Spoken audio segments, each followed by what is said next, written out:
Bienvenidas y bienvenidos a su programa México 2020, un programa del canal del Congreso en el que con un conjunto de expertos en distintas materias analizaremos 13 temas fundamentales para una verdadera reforma del Estado en el país. Partiendo de la premisa de que reformar al Estado es algo más que modificar las reglas de relación entre los poderes públicos, haremos una revisión de los grandes temas que, de ser reformados a tiempo y en el sentido correcto, nos permitirían tener un país más democrático, más incluyente, con mejores garantías y también con poderes más limitados de cara al siglo XXI. El día de hoy tendremos una discusión sobre un tema muy sentido y muy importante para todos nosotros, el mundo del trabajo. Y obviamente la reforma que será nuestro eje central será la reforma laboral. Para eso nos acompañan Graciela Benzunzan, profesora e investigadora de la UAM, y Luis Emilio Jiménez Cacho, quien es miembro de la Junta de Gobierno del Instituto de Estudios para la Transición Democrática. Muchas gracias y bienvenidos a los dos por estar acá. Muchas gracias por la invitación. ¿Qué les parece si hacemos, digamos, como una entrada de mapeo general del tema? Es decir, Graciela, que nos ayudaras a comprender en términos generales cómo está el mundo del trabajo hoy en México. Es decir, ¿cuál sería el escenario general de un ámbito tan sentido, pero también tan complejo en el país? Bueno, el mundo del trabajo indiscutiblemente está en la misma encrucijada, yo diría, que está México. Es decir, obviamente estamos en curso de transformaciones muy importantes vividas en los últimos 20 o 30 años, en la forma en que México se ha insertado en el mundo, en la forma en que ha tratado de competir en el exterior. Y esto ha, de alguna manera, afectado de manera importante al mundo del trabajo, de la misma manera que los cambios políticos, todo lo que ha sido la transición con sus avatares, digamos, hacia la democracia en México, ha impactado igualmente al mundo del trabajo. Y para la gente, para todos nosotros, yo creo que evidentemente encontrar un empleo protegido, un empleo con un nivel de ingreso que le permita atender sus necesidades y la de su familia, atender de manera conjunta las responsabilidades familiares y estar protegido en casos de accidentes, de enfermedades, en fin, eso es el reto que el mundo del trabajo tiene, ayudar a las personas a poder satisfacer estas necesidades a través de una inserción laboral satisfactoria. Y ahí es donde están, digamos, todos los problemas que tienen que ver con el empleo, con su calidad, con el ingreso. Y aquí hay un tema que, a ver, Graciela nos dice ya de entrada, nos dice grandes transformaciones del mundo, grandes transformaciones políticas en el país, y yo los he leído a los dos, y te he leído a ti, Luis Emilio, una tesis que es muy fuerte. Dice, bueno, cambió la forma de hacer política, cambiaron las reglas en muchos ámbitos, pero no han cambiado las reglas fundamentales en el mundo del trabajo. ¿Por qué no nos ayudas primero a ver, digamos, esa dimensión, la dimensión normativa? ¿Cómo están las normas en México en materia laboral? Bueno, mira, Pedro, creo que es un lugar común el reconocer que la legislación laboral mexicana que surgió del proceso revolucionario fue una legislación innovadora. Se hablaba de la primera, quizás exageradamente, de la primera constitución social del siglo XX, sobre la cual y el proceso político de la revolución se constituyó todo un esquema de protección de los trabajadores, que fue el que dio lugar a un cierto grado de estabilidad política en momentos de desarrollo industrial. Pero ese esquema de protección social que desarrolló el régimen de la revolución estaba basado en condicionar la participación en ese paraguas de protección, condicionarlo a la subordinación política de las dirigencias de las agrupaciones sociales que participaron en ese esquema. Pero era un esquema basado en una estructura corporativa del Estado y en buena medida también en el hecho de que se trataba de un Estado con un partido hegemónico. Ese esquema generaba la estabilidad. Eso se acabó. En términos políticos se acabó el partido hegemónico, tenemos alternancia y por lo tanto también se acabó el monopartidismo en los niveles de gobierno. Eso es un hecho. Y sin embargo, parece que el esquema legal que daba sustento al régimen corporativo laboral, pues no se modifica. lo que ha llevado a que en realidad lo que estemos es en un esquema en el que vastos sectores de la legislación y del trabajo están regidos por la estricta simulación, es decir, por el no cumplimiento del régimen legal, que es un régimen legal construido para otra época de la historia, ¿sí? Y una simulación que permite hoy en día, en virtud de las reformas y de las vertientes dominantes en materia de reforma económica, que ha permitido que predomine el interés de los empleadores sobre el interés de los asalariados. ¿Qué tal si empezamos por ese actor, Graciela? Porque, a ver, nos dice Luis Emilio, ha habido un desfase porque hay una transformación político-social, si me permiten decirlo así, incluir también ese elemento social en la realidad que no ha venido acompañada por un ajuste a las normas. Y las normas estaban diseñadas para funcionar en un esquema político distinto. Bueno, y dice, esto ha permitido que los empleadores sean los actores que llevan la mejor parte, digamos, en este desajuste. ¿Por qué, Graciela? ¿Cuál es la situación de los empleadores, quiénes son y cómo operan en el país hoy en día? Bueno, lo que pasa con los empleadores es que obviamente ellos tienen un terreno de juego donde no hay contrapesos. Entonces, casi con cualquier tipo de empleador, si estuviera en el mismo terreno de juego, seguramente jugaría de la misma forma en un contexto como este de globalización, de presiones competitivas, donde el proyecto pues del país fue anexarnos de alguna manera hacia el norte del continente, exportando con base en bajos salarios. Entonces los empleadores mexicanos pues se han acostumbrado en los últimos 30 años, en donde los sindicatos no han cumplido ningún papel, no han ejercido ningún contrapeso, ¿no? Entonces han avanzado en la transformación de las relaciones laborales vía los procesos de subcontratación, ¿no?, precarización del empleo, un abatimiento muy importante de los derechos en la práctica, en el ejercicio de los derechos, que les ha permitido, o que a ellos han sentido que les permite competir de esta manera. Sin embargo, yo creo que los empleadores mexicanos, independientemente de que hay que hacer diferencias, porque no es lo mismo un pequeño o microempresario, hay que entender que la mayor parte de las unidades productivas que están generando empleo en el país son micro y pequeños empresarios, y que solo un porcentaje muy menor de estas empresas, casi el 2-3%, son grandes empresas transnacionales, en donde, claro, evidentemente sus lógicas de inserción en la economía son muy diferentes. Pero lo que sí, ellos han tenido un terreno de juego donde pueden avanzar sobre los derechos del trabajador de una u otra manera, como una manera de o sobrevivir simplemente a niveles de la subsistencia en los microempresarios, o de, por supuesto, obtener ganancias muy importantes, como es el caso de las transnacionales ubicadas en México en sectores como la industria automotriz, la electrónica, el vestido, etcétera. Entonces, aquí el problema no es tanto quiénes son o cómo actúan en el mundo del trabajo los empresarios, sino la ausencia de Estado, por un lado, y la ausencia de organizaciones que ejercen contrapeso, como sucede en la mayor parte de los países democráticos, e incluso países en el mismo continente, en América Latina, que tienen niveles de desarrollo semejantes como nosotros, pero que han admitido la necesidad de que haya un Estado, ¿no?, que fije reglas del juego y las haga vigentes, las aplique, y por otro lado que haya organizaciones que expresen la voz de los trabajadores a la hora de tomar decisiones fundamentales. Dejemos al Estado en pausa, Luis Emilio, y veamos estos actores que son las organizaciones sindicales. Es decir, Graciela nos ha hablado de los derechos de los trabajadores y nos ha hablado de estos mecanismos de organización, estas instituciones de organización laboral de los trabajadores, que serían los sindicatos.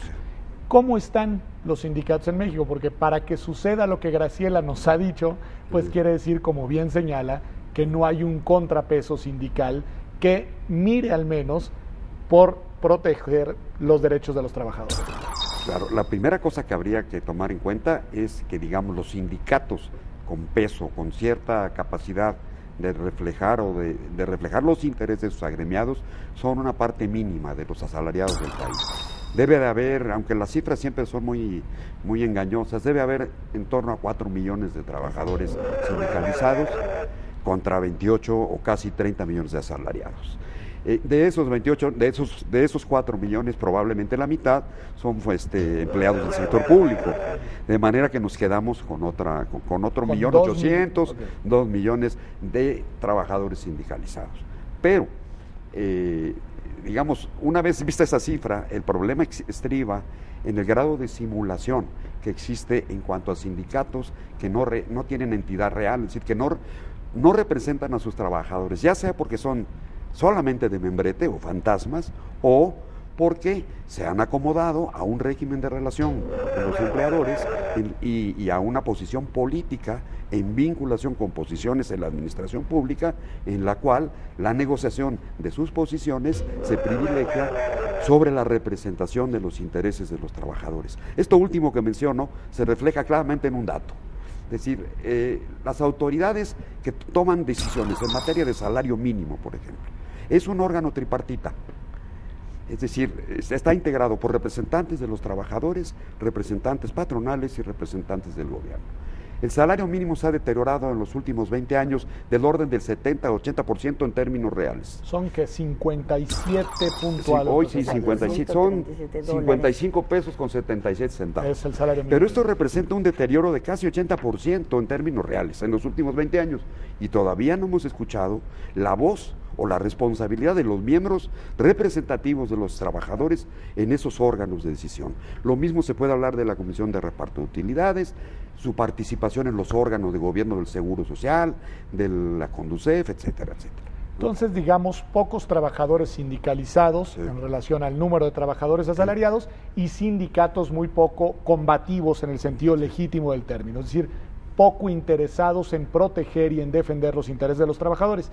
Y Graciela, nos decías, bueno, y el otro actor aquí fundamental es el Estado, es decir, el Estado responsable de la generación, de la actualización de las normas, pero sobre todo de la aplicación de las mismas y de la regulación de estas relaciones entre los distintos actores.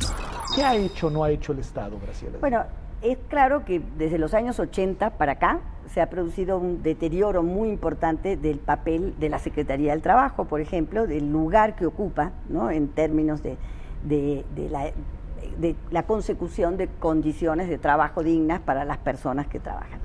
Lo que ha hecho hasta ahora, estoy hablando de una gran continuidad entre los dos gobiernos, tanto del PRI como del PAN, desde los años 80 para la fecha, es una política claramente de crearle condiciones al sector de los empresarios para hacer los cambios en la práctica que no se han podido hacer todavía en el papel, es decir, a través de la reforma de la legislación. Y esto ha significado un debilitamiento muy importante de la fiscalización, que nunca fue muy importante en México, es decir, nunca tuvo la fiscalización de las condiciones de trabajo, el papel de, digamos, fiscalizar la inscripción de los trabajadores en la seguridad social. Quizá por lo que decía Luis Emilio, de que había un arreglo político que de alguna manera suplantaba esta necesidad. De alguna manera por eso, y porque el supuesto por detrás del modelo es que las personas accedían a la protección junto con un empleo asalariado. Y la presencia de sindicatos, al menos en los sectores más importantes, más dinámicos de la economía del modelo sustitutivo de importaciones, y estaba totalmente asociado con el cumplimiento de derechos a través de contratación colectiva, que era una contratación colectiva real. Podemos ver el caso, por ejemplo, de la industria automotriz, que era muy importante, que era una contratación colectiva que llevaba al mejoramiento del salario de manera vinculada a la productividad y también llevaba, por supuesto, a mejoría en condiciones, ¿no?, de trabajo. Esto se va rompiendo específicamente cuando, en los años 80, cuando el salario deja de ser una variable importante para desarrollar el mercado interno, es decir, mientras la economía estaba cerrada, necesitábamos trabajadores que consumieran, ¿no?, de la lógica más pues keynesiana y a su vez fordista del modelo, digamos, productivo para una economía que consume masivamente. Y esto evidentemente suponía que el salario de los trabajadores tenía que tener una relación con la inflación que estaba controlada en los años del desarrollo estabilizador, pero también con el incremento de la productividad. Pero en los años 80, primero por razón de los programas de ajuste y de estabilización, el salario se vuelve una variable a minimizar. Y después, por el tipo de inserción en la economía mundial, nosotros competimos con China, es decir, competimos con países de bajo salario, por lo tanto el bajo salario se vuelve clave. Y el Estado cumple ese papel fundamental en el mundo del trabajo. En vez de promover un cierto equilibrio entre los distintos actores para lograr que los trabajadores sean también parte de los beneficiados del modelo de desarrollo, lo que se hace es minimizar el salario como la forma de competir en un país que no tiene inversión importante en ciencia y tecnología ni desde el punto de vista de las empresas capacidad de innovar. Con esta visión de conjunto, de alguna manera puedo decir que el saldo es deficitario en todos los frentes, es decir, que no tenemos, digamos, alguno de los pilares del mundo del trabajo con la solidez necesaria para consolidar ese elemento de nuestro Estado democrático y constitucional. Pero sobre eso seguiremos discutiendo después de un corte. Quédese con nosotros porque lo que veremos es todo eso de lo que no hablamos, que es el trabajo informal, que como verá, desde el punto de vista de los números, también es muy impresionante y en muchos sentidos muy preocupante. Esto es México 2020.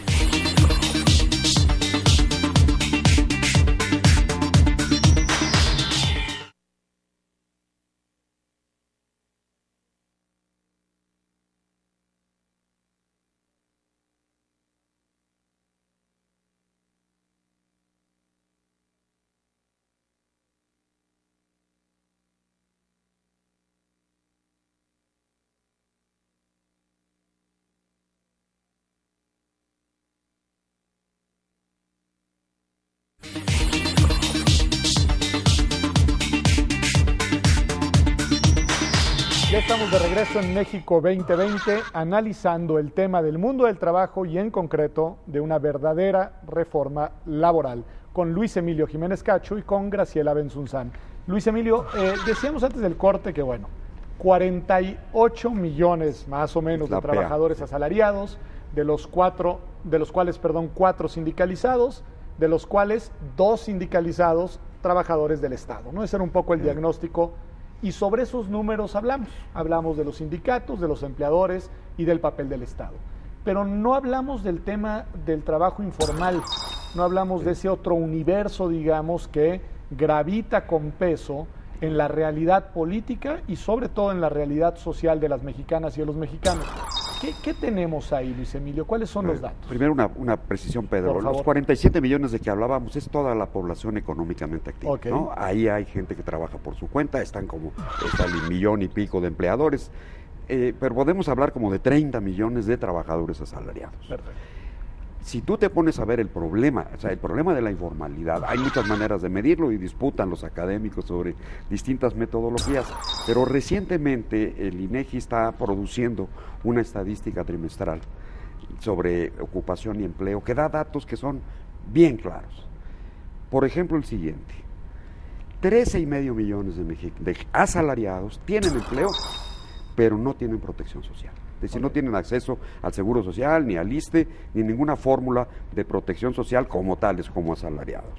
Segundo, 11 millones, 11,5, no tienen ninguna prestación más allá de su salario. ¿Sí? Y este dato que a mí me impresiona, que surge cada 3 meses, es 43% de los trabajadores que son asalariados no tienen un contrato escrito, según los datos que da la encuesta de ocupación y empleo del INEGI. Tienen un salario. Están trabajando, cobran, les pagan los viernes o cada 15 días, pero no tienen un contrato. Cuando tú no tienes un contrato, pues la posibilidad de reclamar derechos pues está realmente muy reducida. Esos son datos que te dan una idea, pero quizás ahí habría que añadir otros elementos, porque esto proviene de encuestas. Si uno toma en cuenta la cantidad de organizaciones formales que no cumplen con las obligaciones legales y que en realidad colocan a sus trabajadores en un esquema de informalidad, pues se da uno una idea del grado, digamos, de la fórmula a través de la cual se ha venido construyendo lo que hoy es, a mí me parece, o debiera de ser escandaloso, que es la precariedad de las condiciones de trabajo y remuneración de los asalariados mexicanos. ¿Qué es eso, Graciela? Perdón, me hiciste el término, porque lo escuchamos mucho, tenemos una noción general y me parece que todos podríamos más o menos intuir qué quiere decir trabajo precario. Pero, ¿en qué se traduce? Es decir, ¿qué es esto del trabajo precario? Y corrígeme si me equivoco, que está muy asociado con otra idea que cada vez cobra más fuerza, que es la de la flexibilidad en el mundo del trabajo. No son lo mismo, pero bueno, ¿qué son estos fenómenos? Bueno, la precariedad es esta incertidumbre, es un empleo que está asociado a la incertidumbre en términos de saber si vas a contar con ese empleo en el futuro, si vas a tener acceso a derechos, a prestaciones, a protección. Entonces, hablamos de un empleo precario cuando generalmente está basado en una remuneración, generalmente insuficiente además, y ninguna garantía desde el punto de vista de la permanencia. Esto es un fenómeno que está afectando a casi toda la fuerza de trabajo, inclusive la asalariada, formal y supuestamente protegida. Un dato, la tasa de rotación laboral en México es del 70% anual. Quiere decir que el 70% de los trabajadores asalariados rota, es decir, cambia de empleo cada año. Esto es evidentemente algo que está llevando, y por eso hablamos de la extensión, de la generalización de la precariedad, pues a que esa persona no pueda gozar de derecho de vacaciones o a lo más pueda llegar a una vez a disfrutarlo, que no tenga ninguna capacidad de acceder a un crédito, por ejemplo. Si además eso está asociado con que no está inscrito en la seguridad social, bueno, va a tener un conjunto de inseguridades en términos de salud y por supuesto, de poder acumular el número de cotizaciones que la seguridad social está exigiendo para poder tener una pensión. Entonces, este trabajo tan precario, ¿no?, que sí está asociado un poco a la flexibilidad. Sin embargo, la flexibilidad que no está, digamos, determinada por el ingreso y la salida del empleo, como una flexibilidad interna en la empresa, es de otra naturaleza. Por ejemplo, flexibilidad en tiempos de trabajo y demás.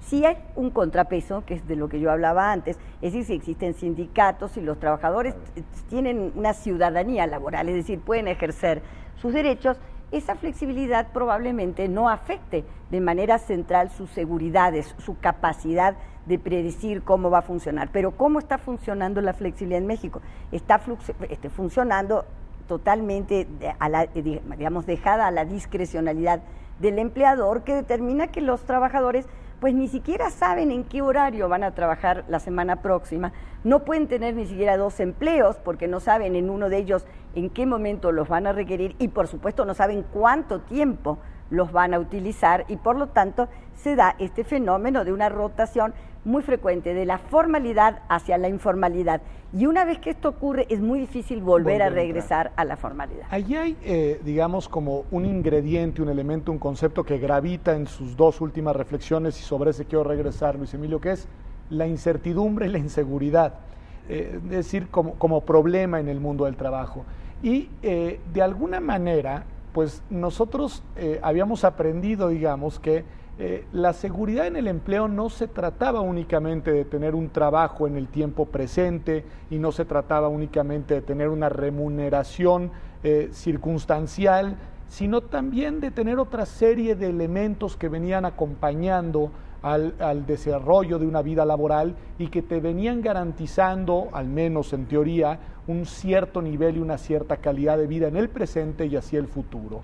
Esos aparatos de seguridad social, Luis Emilio, ¿cómo están? ¿Dónde están? ¿Quién los tiene? ¿Quién no los tiene? Es decir, ¿cómo estamos en eso? La realidad es que los sistemas de seguridad social están en crisis en todo el mundo.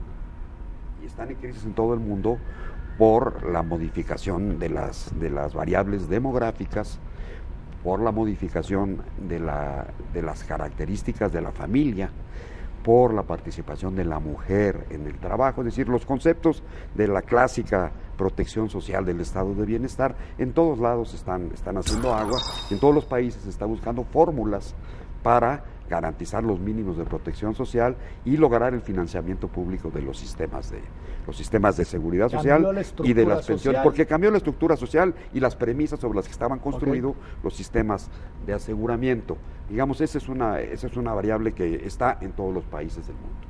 La cuestión es que al momento de rediseñar esos sistemas y buscar salidas, ¿sí?, al no existir la representación colectiva y con peso de los intereses de los asalariados, la vertiente de colocar la protección social al acaso y no sujeta o vinculada con un interés colectivo de los asalariados, pues genera una dispersión de los sistemas de protección social.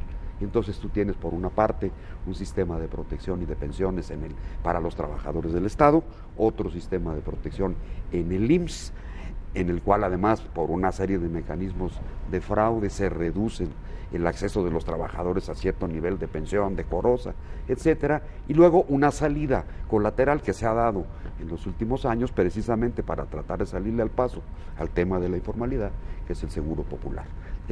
Ese conjunto y luego además existen algunos regímenes especiales todavía de asalariados, los petroleros, en fin, que tienen sus propios servicios médicos. Entonces ahí creo que es uno de los temas para el futuro, el cómo integrar un esquema de protección social en materia de seguro médico y pensiones que sea eficiente desde el punto de vista del Estado y que pueda ser financiado correctamente. Mira, ¿sí? Me queda muy claro que desde este punto de vista del sistema de seguridad social, es un tema que va más allá del estrictamente laboral, pero este es un programa en el que vamos a tener oportunidad de analizar más adelante cuáles serían las reformas a hacer, pero intuyo ya desde ahora, Graciela, que está teniendo un costo importante el dejar de hacer. Es decir, y ahí quizá, antes de hablar de cuáles serían las reformas, que dedicaremos el tercer bloque a eso, es decir, ¿qué ha pasado, Graciela, que nos ha llevado a esta destructuración y fragmentación en el mundo del trabajo y que no está permitiendo llevar a cabo las acciones necesarias para ir recuperando el terreno ganado por la realidad, digámoslo así? Claro. Bueno, yo insisto, este es un proceso de cambios a nivel mundial. No solamente en México se está produciendo un deterioro de la calidad de los empleos. Estamos viviendo una etapa en donde buenos empleos se transforman en malos empleos. No es que desaparece el empleo, el problema es esta pérdida de calidad en el empleo y esto, como digo, es un fenómeno global. Sin embargo, independientemente de esta tendencia, ¿cómo el país se inserta en la economía mundial? ¿Con qué instituciones? ¿Con qué actores? ¿Con qué Estado? ¿No? ¿Con qué normas? Esto va a cambiar sustancialmente el impacto, el efecto de esta tendencia global hacia abajo, porque la globalización, esta competencia mundial por los empleos, por una razón elemental, como sabemos, entraron más de 1.000 millones de personas al mercado de trabajo con la apertura de China y de otros países, y no entró la misma cantidad de capital y de inversión, lo cual ya está marcando una tendencia general a crear problemas en términos del empleo. Entonces se produce un abatimiento hacia abajo, pero si nosotros tenemos instituciones, tenemos un proyecto de país y tenemos sobre todo, actores que son capaces de filtrar el efecto de estas tendencias globales, evidentemente la suerte sería diferente. Y aquí no los tuvimos, aquí tuvimos un Estado que se pone claramente desde los años 80 la meta de crearle condiciones a las empresas para competir, insisto, por bajo salario, y por el otro lado un deterioro de las organizaciones que sabían funcionar en el modelo corporativo viejo como captadores de voto, como de alguna manera simplemente intermediarios entre el Estado y las empresas y los trabajadores, pero que dejaron de representar a los trabajadores hace mucho tiempo, que de alguna manera ni saben ya cuáles son los intereses de esos trabajadores. Y entonces lo que tenemos es esa especie de camisa de fuerza de las viejas normas, de los viejos actores, y la imposibilidad de que los intereses de los trabajadores estén en juego, y nuestras instituciones no están funcionando, no están actuando como un paraguas que permita filtrar mínimamente esas instituciones, y no estamos discutiendo a nivel de país cómo reinsertarnos en la economía mundial de manera de que los beneficiarios de esa inserción no sean solamente las empresas transnacionales, sino sea el conjunto de los trabajadores que contribuye al éxito de esta estrategia. Y por supuesto tenemos que desarrollar el mercado interno, algo que han hecho países de la región como forma de ser menos vulnerables precisamente a este efecto de la globalización. Que así lleguemos, quieres la palabra, pero te dejo una pregunta adicional a lo que ibas a decir, que es la siguiente. Escuchando a Graciela me da la impresión de que hay una especie de paradoja, que es entre más débil es la organización de los trabajadores y más precarios son sus derechos, más débil es el sistema, digamos, de laboral en su conjunto, y que para fortalecer, digamos, las instituciones y estructuras del Estado de cara a esta apertura mundial, pareciera que hay que comenzar también fortaleciendo los mecanismos de garantías de los derechos de los trabajadores. ¿Es así, Luis Emilio? Sí, Pedro, a ver, yo la razón por la que quería intervenir es porque a mí me parece que se instaló entre nosotros un concepto falaz y muy pernicioso de la competitividad del país. Claro. ¿Sí? La idea de que México va a ser más competitivo porque pague salarios más bajos y porque se establezca un régimen semilegal de control de las organizaciones de trabajadores que garantiza una cosa que llaman la paz laboral, como las dos premisas para que México sea competitivo, es un gravísimo error, porque en lo que resulta es que las empresas, los empleadores se cargan a lo más fácil. Es decir, si no hay un contrapeso, que es el contrapeso que se generó, digamos, con el artículo 123, el derecho a negociar las condiciones de trabajo por organizaciones representativas de los trabajadores. Si no hay ese contrapeso, entonces las tendencias de la llamada competitividad se inclinan a la visión simplista y de corto plazo de los empleadores que buscan la utilidad inmediata. Cuando el rol que había venido jugando el Estado, bien o mal, era el de ser un mediador, un equilibrador de las relaciones entre las partes. Yo sí creo que hoy hace falta, como interés de Estado, generar las condiciones para modificar la correlación de fuerzas en la capacidad de negociación en el mercado de trabajo entre los asalariados y los empleadores. Yo creo que es una premisa fundamental. Sí. Retomo dos elementos, digamos, para irnos encaminando hacia el tema de las reformas en el tercer bloque. Es decir, Graciela nos habla de una transformación mundial que exige una respuesta y dices con toda claridad un proyecto de nación. Supongo que los tres estamos pensando en un proyecto de nación en el cual la dimensión democrática en la organización del poder y la administración del poder sea central. Y Luis Emilio Jiménez Cacho dice, bueno, pero aquí también tenemos otro elemento que no hay que perder de vista. Esta lógica de la competitividad a cualquier precio se termina traduciendo en un debilitamiento de las condiciones de vida de las personas, me parece fundamental, pero también de las instituciones del Estado mismo. Y entonces, bueno, las puertas de entrada para una agenda de reforma en materia laboral me parece que son varias, y si les parece, y si le parece a usted también, será lo que analizaremos en el tercer y último bloque de este programa sobre el tema laboral en el canal del Congreso México 2020.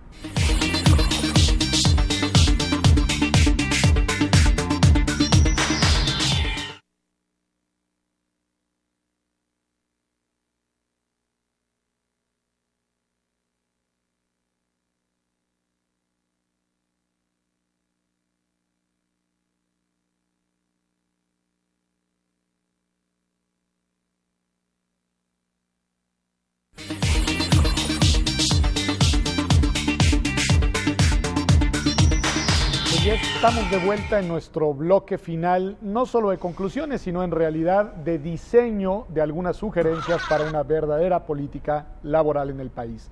Quizá la única premisa que vale la pena tener en cuenta es que en este tema no ha habido una reforma importante en México desde los años 70. Han habido modificaciones en algunos temas sensibles, pero no una verdadera reforma en materia laboral.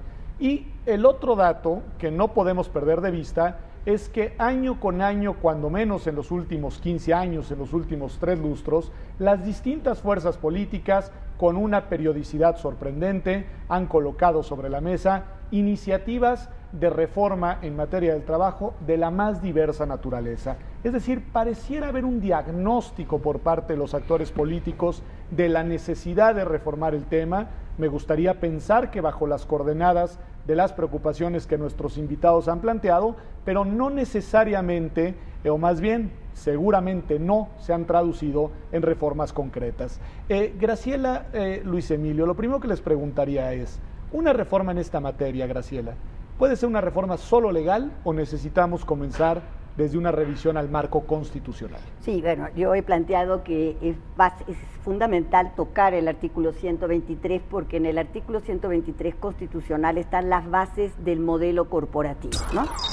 Yo planteé la necesidad de una reforma estructural en el mundo del trabajo que tiene que tocar esas bases del corporativismo, que se expresa en el tripartismo de la Comisión Nacional de Salarios Mínimos, un órgano completamente inoperante para defender el salario, para proteger la capacidad adquisitiva del salario, ha sido una variable exclusivamente de ajuste de la economía. y las juntas de conciliación y arbitraje, que son un espacio en donde los trabajadores no pueden acceder a una justicia imparcial, a una justicia oportuna, ¿no? Nosotros tenemos entonces dos pilares de ese modelo corporativo en estos dos órganos, y no tocar el artículo 123, a diferencia de lo que se suele decir por parte de ciertas organizaciones o del propio gobierno cuando hace una iniciativa, o de algunos partidos, no tocarlo significa mantener el statu quo en el mundo sindical y en el tipo de relación entre el Estado, los sindicatos y los empleadores. Yo creo que sin un cambio de base, en la base de ese modelo, nosotros no vamos a poder hacer realmente un replanteamiento de lo que es, de alguna forma, tanto la protección de los trabajadores como la expectativa que los empleadores tienen de mejorar la productividad en el país, de ir hacia la innovación y demás. Entonces yo creo que esta es una condición es una del premisa, cambio, es una premisa muy fuerte, en el sentido de decir, sí, cualquier reforma en esta materia que no pase por una revisión de algunos ejes fundamentales, estos dos al menos, del artículo 123 constitucional, en realidad es cosmética. Nada más déjame agregar un dato. Hoy en México el salario mínimo es de $134 mensuales. En Argentina es de $475 mensuales. En Chile es alrededor de $372. En Brasil es alrededor de $350 mensuales. Vean ustedes en qué lugar nos encontramos y qué es lo que, por ejemplo, la Comisión de Salarios Mínimos y, como decía Luis Emilio, el tripartismo significa para el país. Sí, no está funcionando. Y tú, Luis Emilio, señalabas un elemento muy importante en otro espacio, digamos, aquí más bien te he leído, no es que lo hayas dicho acá, pero tú decías, y tiene que ver con esto, que uno de los factores fundamentales que tiene que cambiar también es la instancia de justicia para dirimir los conflictos laborales. Tú has sostenido que hay que llevarlo, digamos, a la justicia ordinaria, hay que judicializar el tema. ¿Qué es esto? Sí, Pedro, por una razón. En el concepto del artículo 123 diera la impresión de que los trabajadores solamente tienen derechos a través de sus sindicatos, ¿sí? Y que todo el sistema de justicia está mediado por un establecimiento tripartita, en el cual hay un representante patronal, un representante de los trabajadores y un representante del Estado. Si esos tres se coaligan para tomar decisiones desde la perspectiva de un supuesto interés público, el trabajador como tal queda completamente sacrificado. Y un régimen democrático, un Estado de Derecho, supone que el trabajador ahí, en el trabajo, tiene también derechos individuales, ¿sí? Y que tiene que poderlos defender, pero no se pueden defender más que en los tribunales. Y no puede ser en órganos tripartitas. Esa es la razón principal.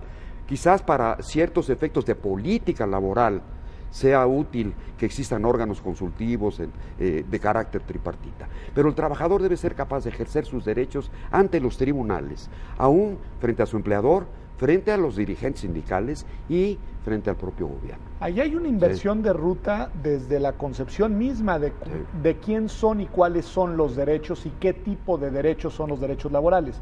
Lo que nos dice Luis Emilio es, no hay que perder de vista que se tratan de derechos fundamentales de las personas en situación de trabajo, si lo podemos decir así, y que en ese sentido, bienvenidos los sindicatos como mecanismos de intermediación, de organización y de representación, pero si no cumplen con esa tarea, los derechos deben de seguir estando en manos de los trabajadores, quienes deben de poder ejercerlos directamente ante la justicia. Sí. Pero bueno, además hay una simulación con lo del tripartismo, porque no funciona el tripartismo, nunca ha funcionado dentro de las juntas, porque no tenemos representación sindical y porque el árbitro que tendría que ser el gobierno, la representación del gobierno en las juntas, no es un árbitro, es parte del problema, no la solución. Es decir, ahí no tenemos imparcialidad en la impartición de justicia. ¿Qué tendríamos que reformar, digamos, en el tema primero de los sindicatos? ¿Qué reformas habría que hacer para que los sindicatos la reforma en materia sindical es radical, la que necesitamos. Yo sostengo que es importante devolver, para empezar, los derechos colectivos a los trabajadores, que hoy están en la misma legalidad, expropiados a favor de los líderes, previo control del gobierno y de los empleadores. Entonces ahí tenemos un modelo en donde hay un conjunto de derechos importantes, poderes colectivos, incluso que no existen en otros países en la misma dimensión. Esto es un tema serio, digamos, porque sin duda implica una cierta amenaza, ¿no?, a la capacidad del empresario a decidir, como hasta ahora unilateralmente ha venido haciendo, cuáles son las condiciones de trabajo, pero existen estos derechos condicionados, son derechos que se otorgan a una dirigencia una vez que pasó por dos filtros, el filtro del Estado y el filtro del empleador. Entonces, como yo lo otorgo una vez que pasaron por estos filtros, el papel de esa dirigencia es no utilizar esos poderes, o sea, no es que otorgo un poder de usar el derecho de huelga o un poder de hacer la negociación colectiva. Realmente, en los últimos 30 años, lo que se ha venido haciendo es dar el poder de no ejercer esos derechos, lo controlan esos derechos para no ejercerlos, de manera que por eso tenemos un número muy bajo de huelgas en el país. Piensen ustedes que con una caída del salario como la que hemos venido experimentando, no solo en el salario mínimo, en el salario medio, en el salario de negociación colectiva en los últimos 30 años, no hemos tenido prácticamente conflictos, sino más bien lo contrario. Entonces, aquí hay una lógica que yo diría un poco perversa, que es una ley que da un conjunto de derechos para que no sean ejercidos. No, es bien poderoso el deslizamiento de tu concepto entre derechos y poderes, porque nos habla de que en realidad el empoderamiento, disculpen el término, de los liderazgos sindicales ha implicado, digamos, una vulneración mayor de la capacidad de los trabajadores para reivindicar los derechos que les corresponden. Y además esto genera la impunidad de los dirigentes sindicales con respecto a la función que la propia Constitución y la ley les darían. El trabajador no tiene manera de que sus dirigentes lo representan y cumplan con su rol. De nuevo la propuesta de llevar a la justicia ordinaria el tema, digamos. Y por supuesto, de devolver a los trabajadores esa capacidad sindical. de decidir si se va a formar o no un sindicato, cómo se va a formar y a cuál van a pertenecer y qué es lo que van a hacer con su organización, votar dentro de la democracia. Ahí exacto, porque les he leído a los dos democratizar. Es la democratización del mundo sindical que pasa por esto, que te digo, expropiarle a los líderes lo que ellos antes expropiaron a los trabajadores y establecer en las organizaciones sindicales reglas democráticas, transparencia y rendición de cuentas, que es la única forma en donde se puede contrarrestar ese poder o esa, incluso la ley de hierro, ¿no?, de la oligarquía, la tendencia a que un pequeño número se haga cargo de la organización y la ponga al servicio de sus propios intereses y no de aquellos que está representando.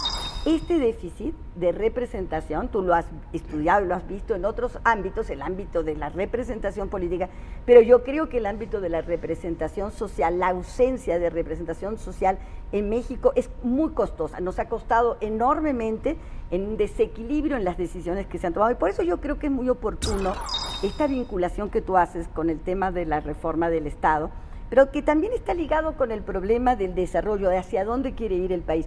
Y yo creo que, bueno, este modelo que hemos tenido, combinando neoliberalismo, por decirlo de alguna manera, con corporativismo, ya se puso a prueba durante 25 años. No se trata de un debate teórico, simplemente se puso a prueba, tenemos evidencias de que no funciona y necesitamos mirar hacia adelante y aprender de otros países que lograron salir de estas inercias con éxito. Ahí, Luis Emilio, ustedes han señalado una y otra vez que el papel del Estado debe cambiar.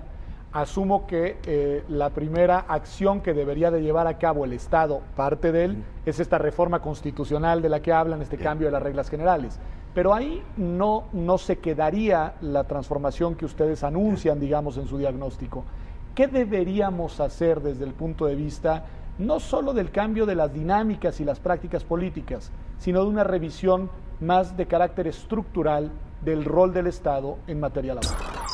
Yo creo que hay, digamos, como un concepto general, es que el Estado debe de promover la concepción bilateral de las relaciones laborales, en todos los terrenos. En todos los terrenos debe entenderse que en una empresa participan capitalistas, empleadores y participan también asalariados. O sea, el Estado no es un tercero en la relación, sino es el árbitro de la relación. Puede ser el árbitro, pero se tiene que forzar a las partes a ser genuinos representantes de las partes para comprender que hay varios procesos modernos del siglo XXI que si no se dan sobre bases genuinas de negociación bilateral no funcionan, uno de los cuales elementalmente es el esfuerzo colectivo por la productividad. Es decir, no puede haber participación de los trabajadores en un régimen de colaboración hacia la productividad si no hay claridad, no hay transparencia, no hay representación genuina, no hay flujo de información que permita que las partes tengan un trato equitativo. Mientras no se reconozca esa bilateralidad, la aspiración de vincular el crecimiento de las remuneraciones a la mejoría de la productividad va a ser siempre una falsificación. ¿Qué quiere decir esto? Que los empleadores mexicanos tienen que aprender a reconocer la personalidad de sus asalariados, no como un fenómeno de agitación, de subversión o de amenaza a la paz laboral, sino como la fórmula de estabilidad en la empresa. Permíteme que nos detengamos ahí, Graciela, contigo en ese punto, porque es muy importante. Pareciera que hemos hecho un diseño de fortalecimiento desde el mundo, digamos, de la esfera de los trabajadores, de sus derechos, de su capacidad organizativa, una tendencia a, bueno, lo que proponemos, a democratizar a los sindicatos, a restarle poder y privilegios a las dirigencias, y casi de manera por descontado eso supondría ya un reacomodo en el desempeño de los empresarios, o en este caso de los empleadores, para decirlo de forma más precisa. ¿Es suficiente o también debemos de incidir de manera directa en las reglas que deben observar estos empleadores en su relación con los trabajadores? Sí, es que estamos en un momento de, digamos, de crisis muy fuerte en todos los términos dentro del mundo del trabajo, a nivel de las instituciones que están funcionando, lo hemos mencionado, de las reglas del juego. Yo lo que siento es que todavía, a pesar de esta catástrofe del mundo del trabajo en términos de que ya no nos están funcionando, y no nos están funcionando en un doble sentido, ni para la justicia social, pero tampoco son un incentivo para la innovación, no son un incentivo para la productividad, porque un empleador que tiene al líder sindical controlado, que simplemente le pasa una cantidad mensual y se olvida del problema laboral, y solamente se dedica a pagar salarios bajos, obviamente no tiene ningún incentivo para innovar, para reorganizar el trabajo, para introducir nueva maquinaria, para usar la tecnología. Simplemente va a apostarle, como decía Luis, a la vía baja de desarrollo, a la vía baja de competencia. Entonces no nos funciona para garantizar al trabajador un salario digno y un empleo con certidumbre, ni al empleador para motivarlo y arriesgarse a la innovación, lo cual supone aceptar de alguna manera que existen sindicatos, que la jornada laboral se tiene que reducir, por ejemplo, que es una manera también de generar empleo, como lo han venido haciendo otros países. Digo, simplemente comparando con Chile y con Brasil, tenemos la jornada más larga, las vacaciones más cortas, etcétera, etcétera. O sea, hay un rezago brutal en las reglas estas de que tú hablas. Pero por eso me preocupa el conservadurismo que domina en el mundo del trabajo, y no solamente en un ámbito, en casi todos los ámbitos se mira el problema de una manera muy pequeña, como si se tratara de introducir el periodo de prueba, el contrato de capacitación inicial, y con eso va a haber una detonación de empleos y ya se va a producir un cambio digamos, en la capacidad de generar empleo del país y por lo tanto de inserción laboral satisfactoria. Entonces a mí lo que me preocupa es la visión conservadora, cuando todo lo que nos está mostrando los últimos 25 años es que por este camino no vamos a ninguna parte. Ahora, no vamos a ninguna parte, pero parece que alguien gana si no nos movemos. Es decir, totalmente de acuerdo, pero por eso no se puede cambiar endógenamente. Sí. Bueno, es el problema, no se puede cambiar desde un espacio de los trabajadores organizados en la CTM, digamos, que son ganadores, no los trabajadores, pero sí la CTM, o desde la Coparmex y el Consejo Coordinador Empresarial, y un gobierno que todavía no ve el tamaño del problema que tiene en el mundo del trabajo. Pero, o sea, endógenamente no se cambia. Pero tampoco los legisladores, es decir, legisladores entendamos partidos políticos, instancias de representación política en sentido amplio, porque ahí están sus propuestas de reforma en la mesa, y ninguna ni de lejos es tan ambiciosa como esta que ustedes señalan. Tenemos pocos minutos, ¿qué me dirías? Yo diría una cosa, Graciela ha documentado cada uno de los intentos de reforma laboral y cómo cada uno de ellos llega a un tope político, un tope que está basado en lo siguiente. Hay fuerzas políticas que sostienen el régimen corporativo sindical como parte de sus apoyos políticos. Hay otras fuerzas políticas que buscan el respaldo empresarial para sus intentos y su vocación de flexibilización, de reducir el rol de los sindicatos y del Estado en la regulación de la fuerza de trabajo. Y a la hora que esas fuerzas se encuentran en el Congreso, digamos, la primera cantaleta es, para proteger los derechos de los trabajadores no se toca el artículo 120.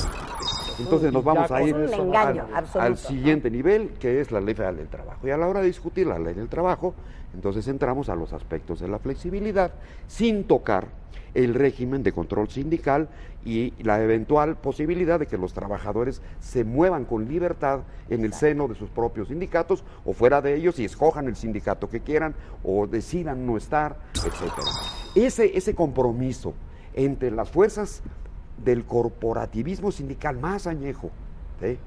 y la visión empresarial que solamente se dirige al tema de la flexibilidad de muy corto plazo es la que genera un bloqueo en el Congreso cada vez que entra la discusión. Yo te agregaría otro, el no ligar las reformas, que es algo que tú vas a poder hacer en estos programas, porque, por ejemplo, evidentemente, si tenemos que replantear ciertas reglas que tienen algún nivel de rigidez en la legislación laboral, lo que necesitamos es un sistema de protección que lo compense. Por ejemplo, un buen seguro de desempleo en este país. Obvio, 6 países de América Latina, algunos de economías mucho más pequeñas que la nuestra, con altos niveles de informalidad, tienen seguro de desempleo. Nosotros no lo tenemos. Pero ¿eso qué supone? Una reforma fiscal. Si queremos hacer un sistema de protección universal que, por ejemplo, no incentive la informalidad como sí lo hace el Seguro Popular, bueno, necesitamos recursos y evidentemente eso supone una reforma fiscal. Entonces, yo creo que todas las reformas, la reforma educativa es fundamental también, porque no se trata solo de capacitar, para poner un ejemplo. ¿De qué me sirve poner en la Ley Federal de Trabajo, que no se pone, por otra parte, normas con compromisos fuertes con la capacitación, si el sistema educativo nacional de la educación básica no garantiza un proceso de capacitación? No hay la base a partir de la cual capacitar a las personas en nuevas tecnologías y demás. Por esa razón, todas las reformas, la reforma energética, la reforma fiscal, la reforma educativa y la reforma laboral, tienen que estar enlazadas. Eso nos daría idea de viabilidad en un sentido de hacia dónde ir realmente y cómo armonizar los cambios, pero como hemos planteado desde un comienzo, teniendo una idea de qué es lo que queremos para México en el futuro, a dónde va el país, y ahí tienen que enlazarse esas reformas y, por supuesto, la reforma del Estado como eje de... La verdad es que, Graciela, me has ayudado tú a concluir el programa, porque ese, digamos... bueno, perdón. En el sentido de la lógica que está detrás de esta serie de 13 programas, que es, en efecto, ver que la reforma del Estado va más allá de esta cambio de reglas en las cuestiones que tienen que ver con el funcionamiento de los poderes públicos.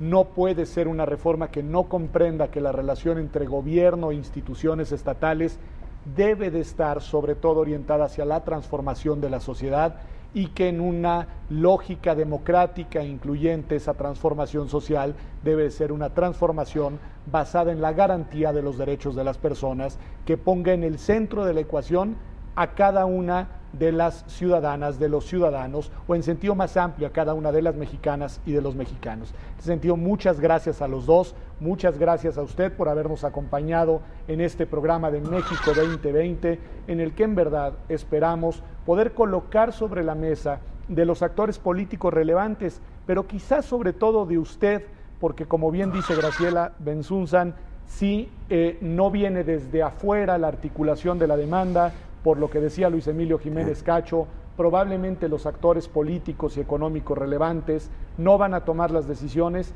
que necesitamos nosotros, que no necesariamente necesita el sistema político por sí mismo para funcionar, pero seguramente necesita el país para lograr ser un país más democrático, más libre de cara al siglo XXI. Gracias por habernos acompañado y hasta la próxima edición de México 2020.